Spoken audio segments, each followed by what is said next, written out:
रात का समय था। आसमान पर काले बादल छाए थे और आसपास इतनी घोर चुप्पी थी कि जैसे हवा भी सांस रोककर खड़ी हो। रवि आज पहली बार अपनी नाइट शिफ्ट खत्म करके आखिरी लोकल ट्रेन पकड़ने स्टेशन आया था। पूरे दिन की थकान से उसकी आंखें भारी थीं, लेकिन घर पहुंचने की जल्दी उससे तेज कदम चलवा रही थी। स्टेशन पर पहुंचते ही उसने देखा पूरे प्लेटफॉर्म पर सिर्फ एक बूढ़ा गार्ड बैठा था। लाइटें बीच बीच में टिमटिमा रही थी, जैसे किसी ने बिजली को निगल लिया हो। रवि ने पूछा, गार्ड साहब, आखिरी ट्रेन अभी आएगी ना? बूढ़े ने धीरे से सिर उठाया। उसकी आंखों में अजीब खालीपन था।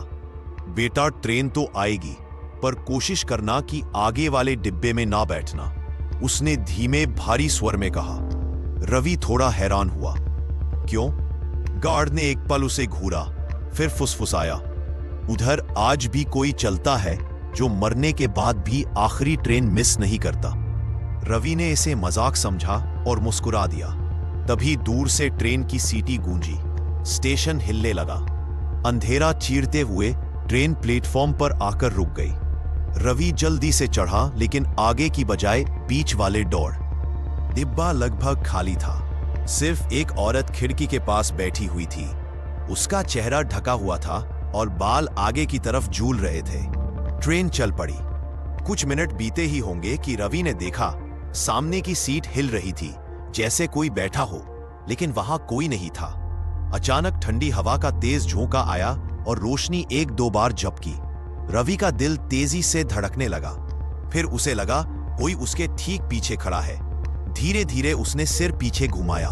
पीछे दरवाजे के पास एक आदमी खून में लथपथ खड़ा था। उसका एक हाथ गायब था और आंखें बिल्कुल काली, जैसे खड्ड। रवि जम गया। आदमी ने टूटी फूटी आवाज में कहा, आगे वाले डिब्बे में मेरी लाश है, मुझे घर ले चलो। गार्ड ने उसे रोक दिया और बोला, बेटा, इस ट्रैक पर 20 साल पहले एक एक्सीडेंट हुआ था। एक आदमी और उसकी बीवी की डेथ हो गई थी। उसके बाद से वो दोनों हर रात आखिरी ट्रेन में चढ़ते हैं और जिसे भी आगे वाला डिब्बा खाली दिखता है वो फिर कभी दिखाई नहीं देता। रवि का खून जम गया। उसने कांपते हुए पूछा, तो मैं कैसे बच गया? गार्ड मुस्कुराया, मगर वो मुस्कान इंसानी नहीं थी। कौन बोला कि तुम बच गए? और ठीक उसी पल रवि ने महसूस किया उसके पैर जमीन पर नहीं बल्कि पटरियों के ऊपर तैर रहे थे। उसके कानों में घंटियों जैसी आवाजें गूंजने लगीं और अगले ही क्षण वो हवा में गायब हो गया, उसी डिब्बे की एक नई आत्मा बनकर। रवि भय से कांप गया। चीख भी नहीं निकली। तभी खिड़की के पास बैठी वो औरत उठी। धीमे धीमे उसकी गर्दन रवि की तरफ मुड़ी, पर उसकी गर्दन पूरी 180 डिग्री घूम चुकी थी। वो उससे बोली, मैंने उसे नहीं बचाया, अब तू भी नहीं बचेगा। डिब्बे में तेज हवा चली। सीटें खुद ब खुद खड़खड़ाने लगी। लाइट्स तेजी से टिमटिमा रही थी। रवि डर के मारे सीट के नीचे छिप गया। उसकी सांसें अनियंत्रित होने लगी और फिर अचानक ट्रेन ने एक जोरदार झटका खाया और रुक गई। ट्रेन के रुकते ही सब कुछ शांत हो गया। ना आदमी ना औरत। डिब्बा बिल्कुल खाली था। रवि किसी तरह ट्रेन से उतरकर पटरियों के किनारे दौड़ता हुआ स्टेशन की ओर भागा।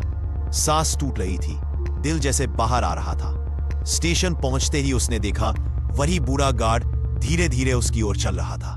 रवि चिल्लाया, वो लोग डिब्बे में, एक आदमी औरत।